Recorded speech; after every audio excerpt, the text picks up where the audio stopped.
ये आकाशवाणी है। प्रस्तुत है कार्यक्रम सुर्खियों में। इसके अंतर्गत सुनिए विशेष चर्चा कोरोना वायरस का नया स्ट्रेन और नई चुनौतियां। इसमें भाग ले रहे हैं भारतीय चिकित्सा अनुसंधान परिषद में महामारी विज्ञान और संचारी रोग विभाग के पूर्व प्रमुख वैज्ञानिक डॉक्टर रमन आर गंगाखेड़कर और आकाशवाणी संवाददाता सिद्धार्थ सिंह। डॉक्टर गंगाखेड़कर, आपका कार्यक्रम सुर्खियों में बहुत बहुत स्वागत करते हैं और सबसे पहले अपनी चर्चा की शुरुआत उस विषय से करते हैं जिसे लेकर पूरा विश्व चिंतित है। हम बात कर रहे हैं कोविड-19 के नए वेरिएंट ओमिक्रॉन की। इस वेरिएंट के कारण बहुत सारे देशों ने अफ्रीकी देशों की यात्राओं पर प्रतिबंध लगा दिए हैं। दक्षिण अफ्रीका में पाए गए इस वायरस के संक्रमण की क्षमता भी काफी ज्यादा बताई जा रही है, जो कि चिंता का विषय है। डॉक्टर गंगाखेड़कर, आपसे जानना चाहेंगे अभी तक इस स्ट्रेन के बारे में क्या जानकारी मिली है? हम सबको एक चीज का तो पता है कि ये विषाणु तकरीबन हर 15 दिन में एक नया म्यूटेशन बनाता है, क्योंकि वो जितनी ज्यादा बार अपने वैसे विषाणु पैदा करने की कोशिश करेगा तो उतने ज्यादा म्यूटेशन बनने का चांस बन जाता है। अब ये विषाणु जो है, इस विषाणु में तकरीबन 50 से ज्यादा म्यूटेशन पाए गए हैं। जो वुहान का जो विषाणु था उससे 50 अलग म्यूटेशन हमको दिखे हैं। अब इसमें के 32 म्यूटेशन ये स्पाइक प्रोटीन में पाए गए हैं। तो जैसा समय जाता है, ज्यादा म्यूटेशंस ये वेरिएंट्स बनाते हैं और अपनी एक अलग किस्म की जानकारी वो देने की कोशिश करते हैं। तो इसमें इतना ही फर्क है कि जो पुराने डेल्टा वेरिएंट था उससे कई ज्यादा म्यूटेशंस उसके स्पाइक प्रोटीन में पाए गए, ये हमको समझना पड़ेगा। और डॉक्टर गंगाखेड़कर, आपसे जानना चाहेंगे कि कोरोना वायरस का जो ओमिक्रॉन स्ट्रेन है, ये दूसरे स्ट्रेन से कैसे अलग है? इसमें जैसे मैंने पहले बताया, स्पाइक प्रोटीन जो है उसमें तकरीबन 32 अलग किस्म के म्यूटेशंस दिखाई दिए हैं। अब इसके पहले जो म्यूटेशंस थे उससे कई ज्यादा, यानी डेल्टा वेरिएंट जिसमें जितने दिख रहे थे उससे भी ज्यादा म्यूटेशंस हमको ये वेरिएंट के अंदर स्पाइक प्रोटीन में दिखाई दे रहे हैं। इसका मायना ये हुआ है कि ये डेल्टा वेरिएंट से अलग है और ये म्यूटेशन स्पाइक प्रोटीन में होने की वजह से हमको एक चीज का पता चलता है कि ये जल्द से जल्द दूसरे के शरीर में जा पाएगा, इस किस्म का एविडेंस आ रहा है। और दूसरी बात, शायद इसके खिलाफ वैक्सीन काम करेगी क्या, इसके ऊपर वो संदेह अभी बना हुआ है। डॉक्टर गंगाखेड़कर, इस वेरिएंट को WHO ने वेरिएंट ऑफ कंसर्न कहा है और इस वेरिएंट को लेकर WHO का क्या और कुछ कहना है? उसको वेरिएंट ऑफ कंसर्न कहना ये तो जरूरी बनता था, क्योंकि ये जो वेरिएंट है, ये वेरिएंट डेल्टा वेरिएंट से भी तेजी से एक इंसान से दूसरे इंसान को लगता है।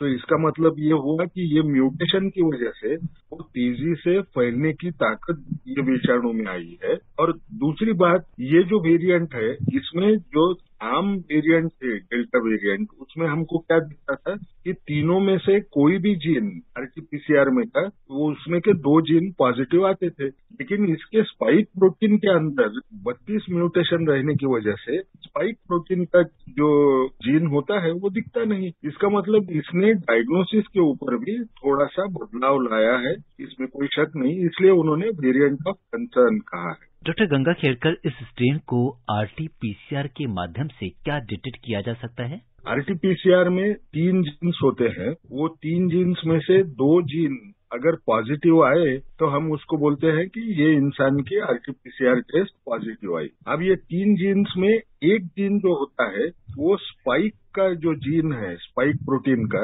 वो होता है। अगर स्पाइक प्रोटीन में बदलाव आया तो RT-PCR में वो स्पाइक जीन दिखेगा नहीं, लेकिन दूसरे 2 रहेंगे। अगर ऐसा हमको कोई आदमी पॉजिटिव मिला कि जिसका स्पाइक जीन नहीं दिख रहा है और 2 दूसरे जीन्स ही दिख रहे हैं, तो उसको हम ये समझ सकते हैं कि शायद ये ओमिक्रॉन का इन्फेक्शन होगा।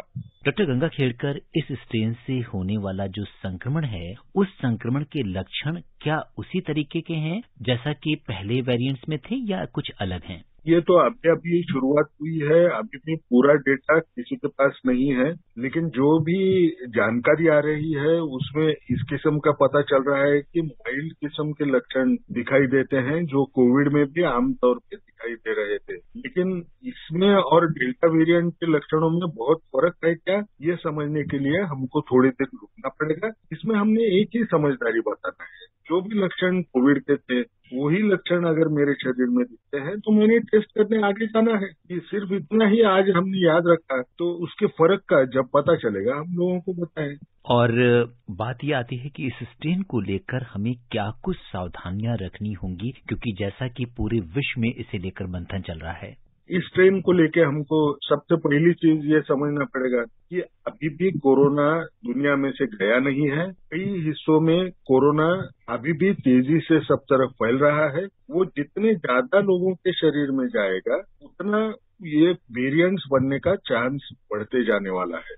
तो हमको क्या समझना है, हमको ये समझना है कि हमने वो वेरिएंट हमारे यहाँ आया ये समझने के बाद ही प्रिकॉशंस लेना ये जरूरी नहीं है। हमने एक ही चीज समझना है कि हम अगर वैक्सीन के 2 डोज लगाए तो हमारी जान बचती है, और वैक्सीन से अगर मेरी जान बचती है, हॉस्पिटल में जाने की आशंका कम हो जाती है, तो सबसे दूसरी बात हमको याद ये रखना है कि वैक्सीन से इन्फेक्शन होने का चांस जो होता है वो पूरा कम नहीं होता। अब अगर मुझे इन्फेक्शन कम करना है वैक्सीन लेने के बावजूद भी, तो मैंने एक ही काम करना है, मैंने कोविड एप्रोप्रिएट बिहेवियर, मास्क लगाना, अच्छे वेंटिलेटेड जगह पे रहना, और जहां तक हो सके वो सेफ डिस्टेंस मेंटेन करने की कोशिश करना, ये पालते ही जाना है। इसमें मैं कोविड एप्रोप्रिएट बिहेवियर फॉलो करता हूँ इसलिए मैं वैक्सीन नहीं लूंगा, या मैं वैक्सीन ले चुका हूँ इसलिए कोविड एप्रोप्रिएट बिहेवियर का पालन नहीं करूंगा, ये गलत होगा। ये हमको समझना है। जिन जिन लोगों ने वैक्सीन नहीं ली है उन्होंने पहले जाके लेने की कोशिश करना है, और जो लोगों ने एक ही डोज लिया है उन्होंने दूसरा डोज भी लेना, ये बहुत जरूरी है। डॉक्टर गंगाखेड़कर, एक सवाल ये भी आता है कि क्या मौजूदा वैक्सीन इस वेरिएंट पर प्रभावी होगी? अभी तक तो इसका पूरा पता चला नहीं है। उसके ऊपर जो साइंटिस्ट होते हैं वो काम कर रहे हैं, लेकिन जिस ढंग से इसका स्पाइक प्रोटीन में 32 म्यूटेशन दिख रहे हैं, शायद वो म्यूटेशंस को देख के ऐसे लगता है कि वैक्सीन की एफिकेसी कम होगी, वैक्सीन उतनी प्रभावी नहीं रहेगी। लेकिन अभी भी ये भी तो सबूत नहीं है कि ये विषाणु, ये वेरिएंट लगने के बाद में लोगों की हॉस्पिटलाइज होने की या उनकी मौत होने का चांस बढ़ता है। तो इसका वैक्सीन के ऊपर का जो असर है वो शायद जो कम हुआ दिखेगा वो इन्फेक्शन होने के चांस के ऊपर रहेगा। इसलिए हम सब लोगों ने वैक्सीन लेके पहले अपनी जान बचाना है और मास्क पहन के हमने पूरा व्यवहार करते रहना है। जी। और डॉक्टर गंगाखेड़कर, आप आकाशवाणी के श्रोताओं को क्या संदेश देना चाहेंगे इस नए वेरिएंट को लेकर? एक ही संदेश देने की कोशिश करूंगा। देखिए, हम 2 साल से तकरीबन इसके खिलाफ लड़ रहे हैं। सबको ऐसे लगता है कि ये विषाणु हम में से चले जाए, लेकिन अभी भी वो गया नहीं है। अभी भी हमको जो भी जानकारी है उसके ऊपर भरोसा रखना है। हमको सब पता है कि अगर वैक्सीन के 2 डोज लगाऊं और कोविड एप्रोप्रिएट बिहेवियर का पालन करूं तो हम सुरक्षित रह सकते हैं। आपकी सेहत आपके हाथ में है। अपने सेहत को दांव पे मत लगाइए।